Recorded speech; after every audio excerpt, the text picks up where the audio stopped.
Welcome to the RubbingsRacing.com news flash. I'm Toby Christie, and boy, do we have a lot to talk about after an exciting weekend in Daytona.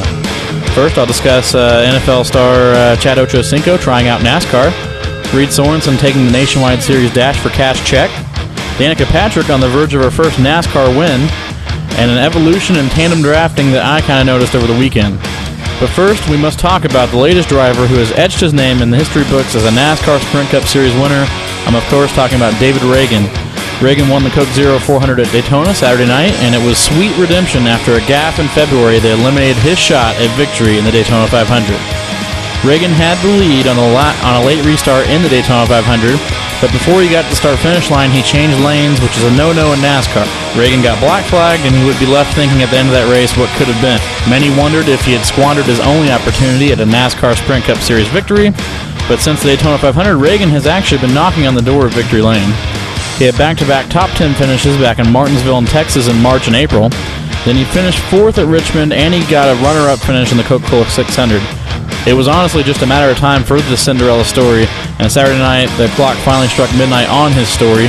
David Ragan utilized great teamwork from his teammate Matt Kenseth to help seal the victory in the closing laps that were marred by several incidents. With this win, Ragan is now in possession of the second wild card slot if the chase were to start today. However, he has 9 more races to try to hang on to that spot in the chase.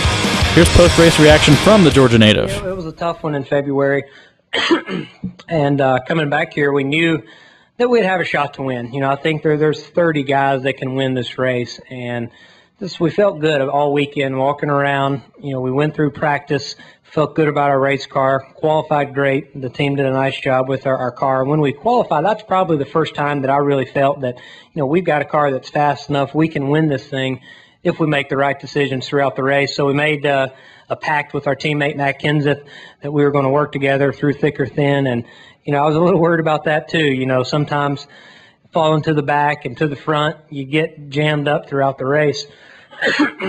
So, you know, I didn't know if that was the right decision or not, but the bottom line, our car was fast, and that's what wins these races. You got to have a little bit of luck. You got to have good pit stops. All that stuff goes into effect, but you got to have a fast car, and our UPS Ford was fast.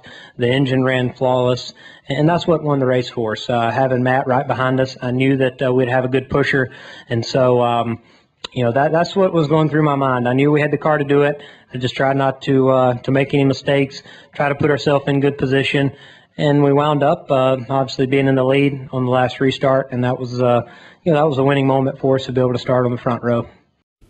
All right, now obviously the talk of the town as far as restrictor plate races in 2011 has been the new style of tandem drafting, where 2 cars go much faster than a large pack of cars that we've become accustomed to over the years. However, this weekend I started to notice something, maybe an evolution in the tandem drafting era. In February, there were no semblance of packs of 2-car drafts at all. I mean, it was just 2 cars at a time, and that was all that was really able to separate themselves.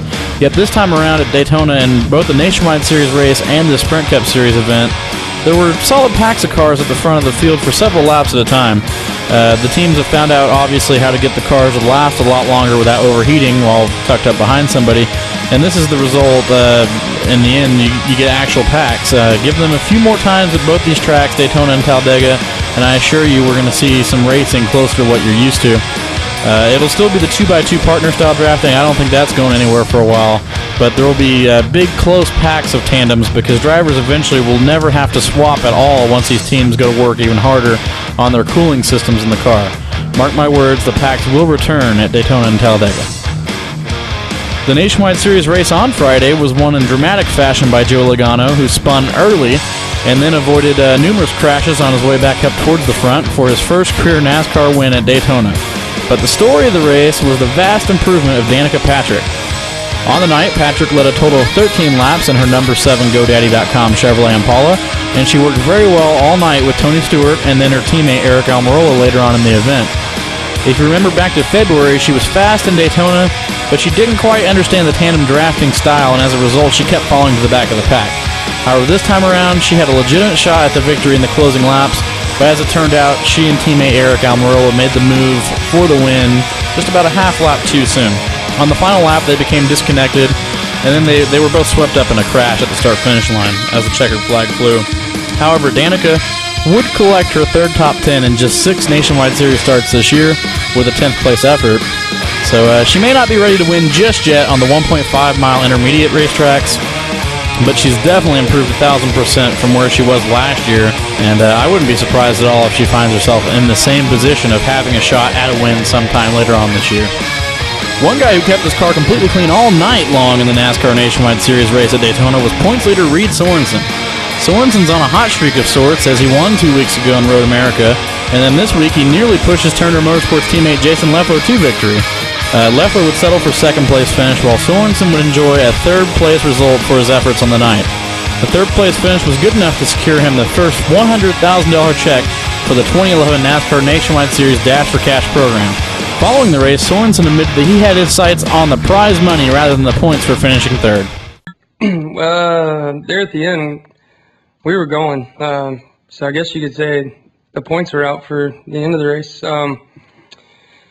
You know, there at the end, the way these races are with the two-car deal, all you can do is just go and hope for the best and hope you get through the wrecks, and we did. So I guess you could say the points went out the window for a little bit, because I know Jason was thinking about winning the race, and I was thinking about winning the 100,000. So that's just the way these restrictor plate races are. I think you just got to attack it pretty hard there at the end and hope you make it through. The Dash4Cash, of course, was available to the top 4 in the NASCAR Nationwide Series driver standings heading into Daytona. The next Dash4Cash race will take place at Iowa on August 6th. Reed Sorenson, Jason Leffler, Justin Allgaier, and Michael Annett will all battle it out for the $100,000 payout there. We end this episode of the NASCAR News Flash with NFL star Chad Ochocinco riding along with Jeff Burton at Atlanta Motor Speedway. The NFL is, of course, on a lockout currently, but that hasn't stopped Ochocinco from being very active in this offseason. He already rode a bull and wrestled an alligator, and now he rode along with Sprint Cup Series driver Jeff Burton at 160 miles an hour. Here's what the wide receiver had to say about his experience. What would you compare it to in terms of the feeling? There's a certain adrenaline rush, but then there's also that fear of not being in control, actually driving myself. And so we're going high and we're coming low and we're going back high, and like it's scary at whatever he's going 190, 180, whatever it is. How the hell they're able to do that with 32 other drivers is beyond me. I think that'll do it for us here. Thank you so much for swinging by for the NASCAR News Flash. Make sure to subscribe to our YouTube feed to keep up to date on all the latest news in NASCAR. And of course, visit our website at rubbingsracing.com. For rubbingsracing.com, I'm Toby Christie. Have a good one.